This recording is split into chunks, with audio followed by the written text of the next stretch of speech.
വണക്കം പ്രിയപ്പെട്ട സുഹൃത്തുക്കളെ, സഖാക്കളെ.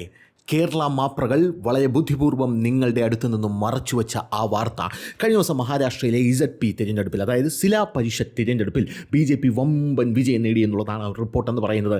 ഈ റിപ്പോർട്ടെന്ന് പറയുമ്പോൾ ഈ സിലാ പരിഷത്ത്, അതായത് ZP തിരഞ്ഞെടുപ്പ് എന്ന് കേൾക്കുമ്പോൾ നിങ്ങൾ വിചാരിക്കും എന്തോ ഒരു ചെറിയ തിരഞ്ഞെടുപ്പാണെന്ന്. പക്ഷേ അങ്ങനെയല്ല. ZP തിരഞ്ഞെടുപ്പ് എന്ന് പറയുന്നത് വളരെ വലിയ തിരഞ്ഞെടുപ്പാണ്. നമ്മൾ BMC കോർപ്പറേഷൻ തിരഞ്ഞെടുപ്പ് എന്ന് പറയുമ്പോൾ നമ്മുടെ കേരളത്തിലെ മാധ്യമങ്ങൾ അത് BJP ജയിച്ചു കഴിഞ്ഞാൽ പറയാം അത് ഒരു കോർപ്പറേഷൻ തിരഞ്ഞെടുപ്പ്. അപ്പോൾ നമ്മുടെ കേരളത്തിലെ ജനങ്ങൾ വിചാരിക്കും കോർപ്പറേഷൻ തിരഞ്ഞെടുപ്പോ തിരുവനന്തപുരം കോർപ്പറേഷൻ പോലെയോ കൊച്ചി കോർപ്പറേഷൻ പോലെയോ അങ്ങനെ എന്തോ ഒരു കോർപ്പറേഷൻ തിരഞ്ഞെടുപ്പ്.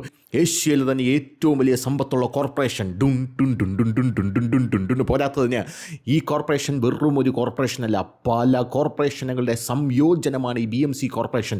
ആ കോർപ്പറേഷൻ ഭരിക്കുന്ന ആൾക്കാർക്ക് മഹാരാഷ്ട്ര ഭരിക്കുന്ന പവറാണ്. അപ്പോൾ ഇതൊക്കെയാണ് ആ കോർപ്പറേഷൻ്റെ പ്രത്യേകത. പക്ഷേ അവിടെ BJP ജയിക്കുമ്പോൾ യഥാർത്ഥത്തിൽ ഇവർ പറയുന്നത് ഒരു കോർപ്പറേഷൻ ജയിച്ചു, ഇപ്പോൾ കോർപ്പറേഷനൊക്കെ ആർക്കാ ജയിക്കാൻ പാട്, ഇങ്ങനെയുള്ള രീതിയിലാണ് വാർത്തകൾ വിളമ്പുന്നത്. പക്ഷേ കഴിഞ്ഞ ദിവസം ജില്ലാ പരിഷത്ത് തിരഞ്ഞെടുപ്പിൽ BJP എന്ന് പറഞ്ഞാൽ മഹായുതി സഖം അടിച്ചു ഉടച്ച് ചാക്കി കെട്ടി എന്നുള്ളത് മാത്രമല്ല 2017 മറ്റോ ആണ് അവസാനത്തെ ഈ തിരഞ്ഞെടുപ്പ് നടന്നത്, ZP തിരഞ്ഞെടുപ്പ് നടന്നത് എന്നുള്ളതാണ് എൻ്റെ ഒരു നിഗമനം. അല്ലെങ്കിൽ ഞാൻ മനസ്സിലാക്കുന്ന ഒരു സാധനം. ഈ 2017 ശേഷം പല ടെക്നിക്കൽ കാരണങ്ങൾ കൊണ്ടും ഇത് നടന്നില്ല. ആ സമയത്ത് വളരെ വീക്കായി നിന്ന BJP എന്ന് പറയുന്ന പാർട്ടി ഇപ്പോൾ നടന്നിരിക്കുന്ന ഏകദേശം 732 സീറ്റുകളിൽ ഇപ്പം നിലവിൽ നടന്നിട്ടുണ്ട്. ഈ 12 ഡിസ്ട്രിക്റ്റുകളിലായിട്ടും അവിടെ 552 സീറ്റ് അടിച്ച് മറ്റേ പ്രതിപക്ഷത്തിൻ്റെ അണ്ടം വലിച്ചു കീർന്നിരിക്കുന്ന ഒരു കാഴ്ചയാണ് നമുക്ക് കാണാനായിട്ട് സാധിക്കുന്നത്. എന്തായാലും വളരെ ക്രിയാത്മകമായിട്ട് എന്താണ് അവിടെ സംഭവിച്ചതെന്ന് പറഞ്ഞുതരാം. അതായത് മഹാരാഷ്ട്രയിലെ ജില്ലാ പരിഷത്ത് ZILA എന്നാണ് അതിൻ്റെ പേരാണ്. ജില്ലാ പരിഷത്ത് എന്ന് പറയുന്നത് ജില്ലാ പരിഷത്ത് എന്ന് വേണമെങ്കിൽ നമുക്ക് മലയാളത്തിൽ പറയാം. ഈ ജില്ലാ പരിഷത്ത് തിരഞ്ഞെടുക്കുന്നത് ഗ്രാമീണ ലോക്കൽ ഗവൺമെൻറ്റിനെ, അതായത് പഞ്ചായത്തി രാജ് ഉണ്ടല്ലോ, അതൊരു പ്രധാന ഘടകമാണ് ഇവിടെ. അപ്പോൾ അതിലേക്കുള്ളൊരു തിരഞ്ഞെടുപ്പാണ്. ഇത് മുംബൈ പോലുള്ള നഗരസഭാ കോർപ്പറേഷൻ തിരഞ്ഞെടുപ്പിനോട് സമാനമല്ല എന്നുള്ളത് നമുക്കൊന്ന് പറയാം. ആദ്യം തന്നെ അത് പറഞ്ഞു പോവാം. എന്തായാലും വലിയ രാഷ്ട്രീയ പ്രാധാന്യമുള്ളതാണ്. പക്ഷേ ഈ തിരഞ്ഞെടുപ്പ്, ഈ ജില്ലാ പരിഷത്ത് എന്താണ്, അല്ലെങ്കിൽ ZP എന്താണ് എന്നുള്ളൊരു ചോദ്യം പല ആൾക്കാർക്കും ഉണ്ടായിരിക്കും. അതിനാദ്യം മറുപടി തരാം. ഓരോ ജില്ലയിലെയും ഗ്രാമപഞ്ചായത്തും ബ്ലോക്ക് പഞ്ചായത്ത്, അതായത് പഞ്ചായത്തി സമിതി സംവിധാനവും മേൽനോട്ടം വഹിക്കുന്ന ജില്ലാ തലത്തിലെ ഭരണ സംവിധാനമാണ് ഇത്. റോഡുകൾ, ഗ്രാമവികസനം, സ്കൂളുകൾ, ഹെൽത്ത് സെൻ്ററുകൾ, വെള്ളം, കാർഷിക പദ്ധതികൾ തുടങ്ങിയ ഗ്രാമമേഖലകളിലെ പല കാര്യങ്ങളും നിയന്ത്രിക്കുന്നു എന്നുള്ളതാണ് ഇതിൻ്റെ ഒരു പ്രത്യേകത എന്ന് പറയുന്നത്. മഹാരാഷ്ട്രയിൽ 36 ജില്ലകളിൽ 27 ജില്ലകളിൽ ജില്ലാ പരിഷത്തുണ്ട്. മഹാരാഷ്ട്രയിൽ 36 ജില്ല, അതിൽ 27 ജില്ലകളിലും ഈ തെരഞ്ഞെടുപ്പ് നടക്കുന്നുണ്ടെന്നുള്ളതാണ് ഇതിൻ്റെ ഏറ്റവും വലിയ പ്രത്യേകത എന്ന് പറയുന്നത്. മുംബൈ, നവി മുംബൈ പോലുള്ള മുഴുവൻ നഗരങ്ങളിലില്ല എന്നുള്ളതാണ് ഒരു പ്രത്യേകത. ഇത് BMC, അതായത് ബൃഹത് മുംബൈ കോർപ്പറേഷൻ തിരഞ്ഞെടുപ്പിനേക്കാൾ വലിയതാണോ എന്നുള്ളൊരു ചോദ്യത്തിന് അല്ല എന്നുള്ളതാണ് ഉത്തരം. BMC ഇന്ത്യയിലെ ഏറ്റവും സമ്പന്നമായിട്ടുള്ള മുനിസിപ്പൽ കോർപ്പറേഷനാണ്. വലിയ ബഡ്ജറ്റ്, വലിയ നഗരം, വലിയ രാഷ്ട്രീയ ശ്രദ്ധ, അതാണ് BMCയുടെ പ്രത്യേകത എന്ന് പറയുന്നത്. ഈ ജില്ലാ പരിഷത്ത് തിരഞ്ഞെടുപ്പ് ഗ്രാമപ്രദേശങ്ങളിൽ വലിയ സ്വാധീനമുണ്ടാക്കുമെങ്കിലും ദേശീയ മീഡിയ, ഫിനാൻഷ്യൽ പവർ, ആ ഒരു സംഭവത്തിൽ ആ ഒരു ശ്രദ്ധ പിടിച്ചു പറ്റുന്നതിലൊന്നും BMC ലെവലില്ല എന്നുള്ളത് നമ്മൾ മനസ്സിലാക്കിയിരിക്കുക. അത് വേറെ ലെവൽ. പക്ഷേ മഹാരാഷ്ട്ര സംസ്ഥാന രാഷ്ട്രീയത്തിൽ ശക്തമായിട്ടുള്ള ഗ്രാസ് റൂട്ട് ശക്തി അളക്കാൻ ഈ ജില്ലാ പരിഷത്തിൻ്റെ ഫലം വളരെ പ്രധാനമാണ്. ഇവിടെ, അതായത് ഈ ജില്ലാ പരിഷത്തിൽ BJP അടിച്ച് കയറിയിട്ടുണ്ടെങ്കിൽ എൻ്റെ പൊന്നുമോനെ ഒന്നും നോക്കട്ടെ, ഇനി 50 വർഷത്തേക്ക് ആ പാർട്ടി അവിടെ നിന്ന് താഴെ ഇറങ്ങൂല എന്ന് മാത്രം വിചാരിച്ചാൽ മതി. സന്തോഷമായല്ലോ സുഡാപ്പികളോടാണ്. ഇനി അടുത്തതായിട്ട്, ഇപ്പോൾ ഇവിടെ ആരാണ് ഭരിക്കുന്നത്, അതായത് ജില്ലാ പരിഷത്ത്, ഇവിടെ ആരാണ് ഈ സംഭവമൊക്കെ നോക്കുന്നത്? മഹാരാഷ്ട്രയെ സംബന്ധിച്ച് നോക്കുകയാണെങ്കിൽ മഹാരാഷ്ട്രയിൽ മഹായുതി സഖ്യമാണ് ഇപ്പോൾ ഭരിച്ചുകൊണ്ടിരിക്കുന്നത്. BJP, അതായത് BJPയുടെ കൂടെ ചേർന്നത് ഭരിക്കുന്ന ആരാണ്? ശിവസേനയുടെ ഷിൻഡെ വിഭാഗം, ഇവരൊക്കെയാണ് കിടന്ന് ഭരിച്ചുകൊണ്ടിരിക്കുന്നത്. എന്തായിരുന്നാലും ഈ ഭരണം വന്നതിന് ശേഷമുള്ള തിരഞ്ഞെടുപ്പിൻ്റെ റിസൾട്ട് എത്തരത്തിലായിരുന്നു എന്ന് നോക്കുന്നതിന് മുമ്പ്, അതായത് ഇപ്പോഴത്തെ റിസൾട്ട് എത്തരത്തിലായിരുന്നു എന്ന് നോക്കുന്നതിന് മുമ്പ് 2017 റിസൾട്ട് നമുക്കൊന്ന് നോക്കാം. 2017 ജില്ലാ പരിഷത്ത് ഫലം, അതിൻ്റെ പ്രധാന കണക്കുകളെല്ലാം കൂടെ നമ്മൾ എടുത്തു നോക്കിക്കഴിഞ്ഞാൽ ഏകദേശം 1500 സീറ്റുകളുണ്ട് 27 ജില്ലകളിൽ. എത്രയാണ്? 1500 സീറ്റുകളിൽ. ഇനി പാർട്ടി അടിസ്ഥാനത്തിൽ നോക്കിക്കഴിഞ്ഞാൽ BJPക്ക് അന്ന് കിട്ടിയത് വെറും 406 സീറ്റാണ്. പക്ഷേ വലിയ പാർട്ടിയായി ഏറ്റവും വലിയ ഒറ്റകക്ഷിയായി ബി ജെ പി നമ്പർ 1 ആയി. NCPക്ക് 360 സീറ്റ് കിട്ടി, കോൺഗ്രസ്സിന് 301 സീറ്റ് കിട്ടി. ശിവസേന, അന്ന് യുണൈറ്റഡ് ശിവസേനയാണ്, അനിയനും ചേട്ടനൊന്നും അടിച്ച് പിരിഞ്ഞില്ല, അത് ഷിൻഡേയും ഗിണ്ടയൊക്കെ അവിടെ തന്നെ ഉണ്ടായിരുന്നു. അന്ന് യുണൈറ്റഡ് ശിവസേനയ്ക്ക് 272 സീറ്റുകൾ കിട്ടി. ബാക്കിയുള്ള സ്വതന്ത്രന്മാർ അവന്മാരെല്ലാം കൂടെ ബാക്കിയുള്ളതെല്ലാം കൂടെ തട്ടിക്കൂട്ടി എടുത്തു. ഇനി ബി ജെ പിയുടെ സ്ഥിതി 2017 നോക്കുകയാണെങ്കിൽ 2012 അപേക്ഷിച്ച് വലിയ വളർച്ച 2017 നേടി. എന്നാൽ ഇപ്പോഴോ അതിൻ്റെ ഇരട്ടി വളർച്ചയാണ് ബി ജെ പി നേടിയിരിക്കുന്നത്.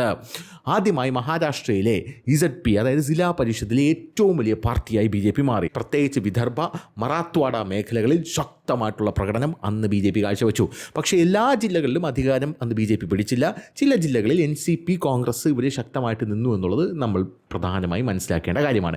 ഇനി ഇപ്പോഴുള്ള കാര്യത്തിലേക്ക് വരാം. പ്രധാനമന്ത്രി നരേന്ദ്രമോദി ഇവരെ കൺഗ്രാജുലേറ്റ് ചെയ്തിട്ടുണ്ട് കേട്ടോ. ജില്ലാ പരിഷത്തിൽ എൻ്റെ പൊന്നുമോനി എന്തൊരു പെർഫോമൻസ് ആണ് നീ കാണിച്ചിരിക്കുന്നത്, യു ആർ ഔട്ട്സ്റ്റാൻഡിങ് എന്ന് പറഞ്ഞ് ഇന്ത്യൻ പ്രധാനമന്ത്രി നരേന്ദ്രമോദി അവരെ കൺഗ്രാജുലേറ്റ് ചെയ്തിരിക്കുകയാണ്.